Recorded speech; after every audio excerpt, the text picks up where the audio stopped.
West Bottom and Lapland, the Five Scouts. Once at Skansen, the boy had sat under the steps of Bollinus' cottage and overheard Clement Larsen and the old Laplander talk about Norrland. Both agreed that it was the most beautiful part of Sweden. Clement thought that the southern part was the best, while the Laplander favored the north part. As they argued, it became plain that Clement had never been farther north than Hornolsand. The Laplander laughed at him for speaking with such assurance of places he had never seen. "I think I shall have to tell you a story, Clement, to give you some idea of Lapland, since you have not seen it," volunteered the Laplander. "It is not said of me that I refuse to listen to a story," retorted Clement, and the old Laplander began. "It once happened that the birds who lived down in Sweden, south of the great Samiland, thought that they were overcrowded there, and suggested moving northwards. They came together to consider the matter. The young and eager birds wished to start at once, but the older and wiser ones passed the resolution to send scouts to explore the new country. 'Let each of the 5 great bird families send out a scout,' said the old and wise birds, 'to learn if there is room for us all up there, food and hiding places.' 5 intelligent and capable birds were immediately appointed by 5 great bird families. The forest birds selected a grouse, the field birds a lark, the sea birds a gull, the freshwater birds a loon, and the cliff birds a snow sparrow. When the 5 chosen ones were ready to start, the grouse, who was the largest and most commanding, said, 'There are great stretches of land ahead. If we travel together, it will be long before we cover all the territory that we must explore. If, on the other hand, we travel singly, each one exploring his special portion of the country, the whole business can be accomplished in a few days.' The other scouts thought the suggestion was a good one, and agreed to act upon it. It was decided that the grouse should explore the Midlands, the lark was to travel to the eastward, and the seagull still farther east, where the land bordered on the sea, while the loon should fly over the west territories of the Midlands, and the snow sparrow to the extreme west. In accordance with this plan, the 5 birds flew over the whole Northland. Then they turned back and told the assembly of birds what they had discovered. The gull, who had traveled along the sea coast, spoke first. 'The north is a fine country,' he said.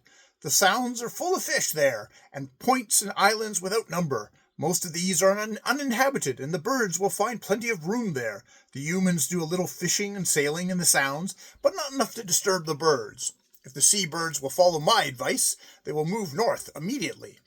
When the gull had finished, the lark, who had explored the land back from the coast, spoke. 'I don't know what the gull means by his islands and points,' said the lark. 'I have traveled only over great fields and flowery meadows. I have never seen a country dotted by some large streams. I've never before seen a country crossed by some large streams. Their shores are dotted with homesteads, and at the mouth of the rivers are cities. But for the most part, the country is very desolate. If the field bird follows my advice, they will move north immediately.' After the lark came the grouse, who had flown over the Midlands. 'I know neither what the lark means with his meadows, nor the gulls with his islands and points,' said he. 'I have only seen pine forest on this whole trip. There are also many rushing streams and great stretches of moss-grown swampland, but all that is not river and swamp is forest. If the forest birds follow my advice, they will move north immediately.' After the grouse came the loon, who had explored the borderland to the west. 'I don't know what the grouse means by his forest, nor do I know where the eyes of the lark and the gull could have been,' remarked the loon. 'There's hardly any land up there, only big lakes. Between beautiful shores glisten clear blue mountain lakes, which pour into roaring waterfalls.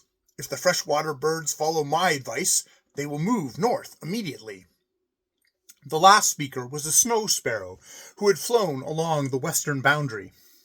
'I don't know what the loon means by his lakes, nor do I know what countries the grouse, the lark, and the gull can have seen,' he said. 'I found one vast mountainous region up north. I didn't run across any fields or pine forests, but peak after peak and highlands. I have seen ice fields and snow and mountain brooks with water as white as milk. No farmers, nor cattle, nor homesteads have I seen, but only laps and reindeer and huts met my eyes. If the cliff birds follow my advice, they will move north immediately.' When the 5 scouts had presented their reports to the assembly, they began to call one another liars, and were ready to fly at each other to prove the truth of their arguments. But the old and wise birds who had sent them out listened to their accounts with joy, and calmed their fighting propensities. "You mustn't quarrel amongst yourselves," they said.